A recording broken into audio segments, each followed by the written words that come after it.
Terus sekarang gue ngeh kalau di Korea itu juga ada SMK-nya.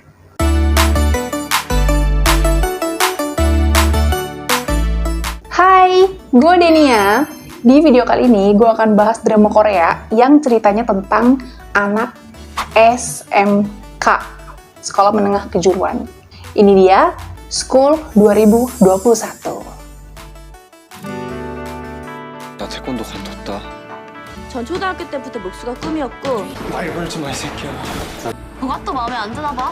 뭐 불만 있어? 분명 꼬맹이였는데. 학교 2021. 야, 나 이제 뭐 해야 되냐?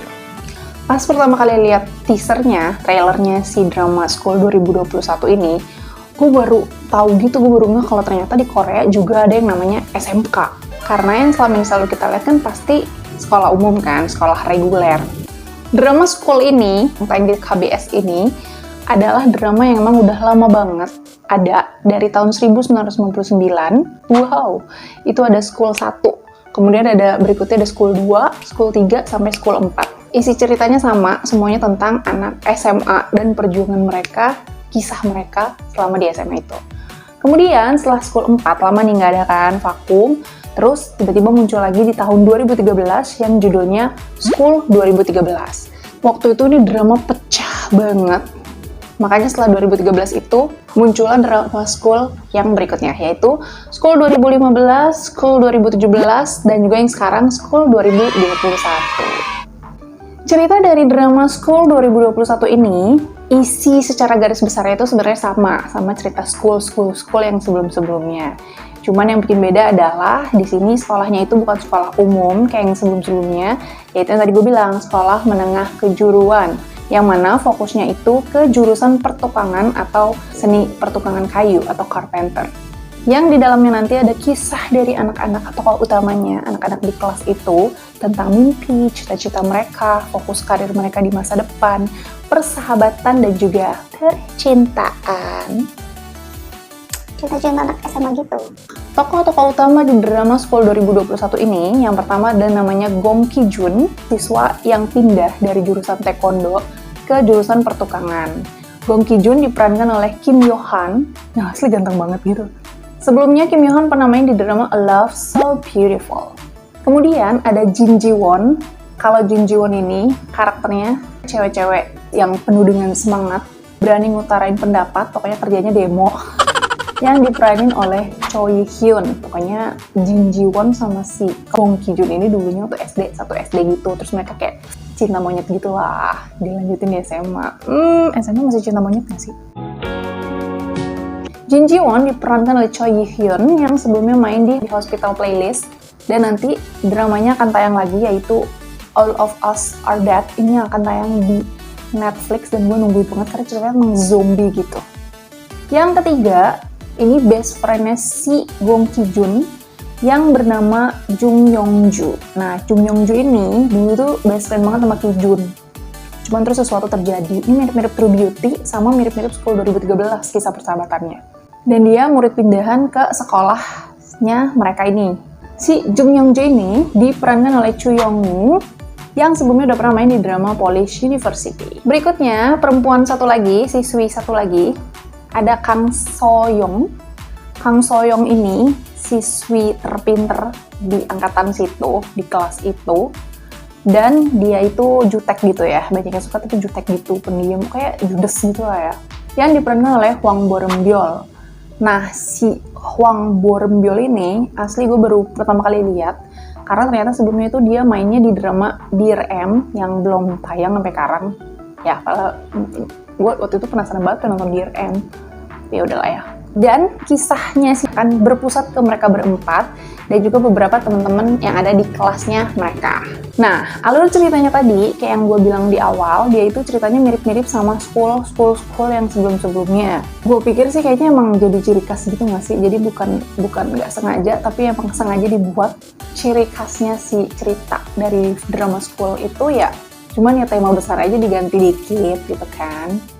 Nah, jadi di drama ini pun sama, tentang dua sahabat yang terluka waktu kecil, terus habis ketemu lagi di SMA, bagaimana kisah tokoh utama menemukan bakatnya yang sebenarnya, terus terus membela teman, membela sahabat, terus ada guru asiknya yang cucok sama murid-murid, sama anak-anak yang akhirnya harus maju untuk melawan korupsi dan nepotisme yang terjadi di sekolah. Pokoknya ciri khasnya sih sekolah kayak gitu. Ya. Cerita-cerita yang sudah biasa itu dikemas oleh acting dari aktor-aktor muda yang cantik dan ganteng-ganteng itu yang pas banget menggambarkan masa-masa purba. Karena mereka rata-rata lain 99 gitu ya, jadi kayak baru masih inget sama masa-masa SMA tuh kayak gimana gitu. Tapi mungkin kalau misalnya kalian udah nonton nih, kalian akan mikir, oh jadi di sana itu ada SMK ya? Di Korea tuh sistem pendidikan SMK-nya tuh kayak gimana sih gitu kan. Nah, gue jadi malah lebih tertarik sama hal itu. Kenapa bertahun-tahun gue nonton drama Korea? Baru sekarang gue ngeh kalau di Korea itu juga ada SMK-nya, atau disebutnya vocational school. Jadi mereka ini kan sekolah di Nulji ya? Nulji Science and Technology. Yes, gila keren banget sih asli namanya. Ternyata di Korea itu, kenapa kita nggak pernah, mungkin ya kayak gue gitu, mungkin kalian nggak pernah denger mereka sekolah di sekolah menengah kejuruan yang atau vokasional, sekolah vokasional itu memang di sananya itu anak-anak SMK itu dipandang sebelah mata. Sekolah-sekolah SMK itu dipandang sebelah mata, kayak dianggap anak-anak yang nggak bisa masuk sekolah umum, nggak pinter di sekolah umum, ya udah jadi masuknya ke SMK. Makanya kan ada beberapa adegan di drama itu di mana mamahnya si Jiwon ini kayak masih nggak setuju gitu, kenapa anaknya malah masuk SMK, bukannya tetap aja masuk sekolah biasa, sekolah umum, terus berusaha untuk masuk ke universitas. Karena gue nggak tahu ya, maksudnya berdasarkan apa yang gue baca dan yang gue tangkap dari drama itu, seolah-olah anak SMK itu kayak anak buangan yang nggak gimana lah gitu, kastanya nggak ada gitu loh di Korea sana. Kan kita tahu sendiri ya, kita lihat ya bagaimana orang Korea itu sangat mengejar karir di perusahaan-perusahaan besar. Dan emang kalau anak-anak yang masih muda itu umurnya, biasanya gaji mereka itu jauh di bawah gitu loh. Jadi kayak walaupun mereka punya skill, tapi ketika lulus ya kayak ya udah gitu-gitu aja gitu hidupnya. Dan untuk diterima ke universitas pun kayak yang universitas umum ya, kayak yang mustahil bin mustahil gitu lah kayaknya. Jadi makanya orang tua dan anak-anak yang ada di sana jauh lebih berminat ke sekolah umum, terus ngeles supaya masuk ke universitas bergengsi. Nanti udah selesai kuliah baru masuk ke perusahaan bergengsi. Gengsi aja terus. Kalian kalau mau cari lebih lengkapnya itu kalian bisa cek aja di internet. Websitenya Korea itu Ministry of Education, itu bisa kalian baca dari pakai bahasa Inggris kalau minat sih. Siapa tahu gitu ada yang kayak gue. Kalau gak betul pengen tahu sistem pendidikan di Korea itu kayak gimana sih? Iya. Ini yang ngejelasin sekolah SMK-nya tuh cuman kayak permukaannya aja gitu kan. Karena biar gimana juga selama ini belum ada tuh yang ngangkat emang bener-bener pure sekolah vokasional atau sekolah menengah kejuruan. Balik lagi ke alur ceritanya, ketika gue nonton itu di tengah-tengah tuh gue kayak bertanya gitu, ini sebenarnya first lead-nya siapa gitu kan. Kalau yang gue tahu kan yang pertama confirm itu si Kim Yohan. Berarti kan seharusnya lebih banyak Bong Ki-jun di situ. Cuman tak kenapa di tengah-tengah kayaknya rasanya tuh lebih aktif si Seongju daripada Ki-jun. Pokoknya rasanya jadi kayak si pemeran utama ini kurang begitu terjun ke dalam permasalahan utama yang diceritain di sini. Jadi kayaknya akan lebih seru kalau misalnya si Ki-jun itu jauh lebih sibuk gitu loh. Kalau perlu dia ikut campur di segala macam. Oke. Typical main lead di semua drama Korea. Kadang-kadang yang bukan urusannya diurusin ya kan. Jadi setelah semua halangan dan rintangan yang mereka hadapi, akhirnya ceritanya berakhir ketika mereka lulus dari sekolah gitu.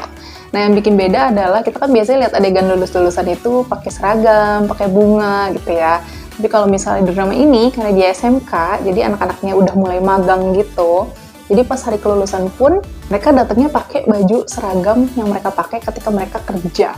Kenapa ya di drakor lain tuh yang pemeran utama miskin-miskin tuh nggak yang masuk SMK aja gitu ya? Kenapa harus maksa di sekolah umum? Karena prospek hidupnya akan lebih suram kalau mereka masuk SMK. Di sana ceritanya gitu. kali ya. Intinya jalan ceritanya nggak akan gue spoiler, gitu-gitu doang kan, dan berpotensi akan bikin boring. Jadi mendingan kalian kalau mau emang minat nonton langsung aja ditonton dari awal sampai habis gitu. Jadi cuman beda-beda tipis sama School yang sebelum-sebelumnya gitu. Jadi cukup nikmatin aja, tapi dari 1 sampai 5 dia gue kasih nilai 3,5. Kenapa? Karena gue mengikuti jalan ceritanya, gue bisa ngikutin dia dari awal sampai akhir. Tapi ceritanya ketebak, gitu-gitu doang. Jadi kayak, oke. Gue kasih setengahnya karena dia memberikan gue wawasan baru tentang sekolah menengah kejuruan yang ternyata ada juga di Korea. Jadi apakah kalian berminat untuk sekolah di SMK? Apakah kalian jadi berminat untuk nonton drama School 2021 ini? Karena kalian penasaran sama sekolah SMK yang ada di sana? Belum, sebenarnya jelas-jelas pasti beda ya, karena ini kan drama.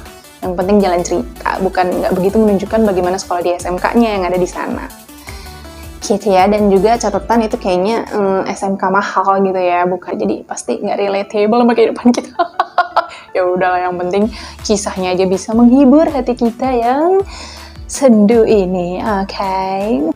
Segitu aja review dari gue. Kalau misalnya kalian suka sama video ini, jangan lupa langsung di like, dan kalau kalian mau lihat lagi video yang berikutnya, langsung aja di subscribe. Jangan lupa jaga kesehatan. Dadah, God bless you.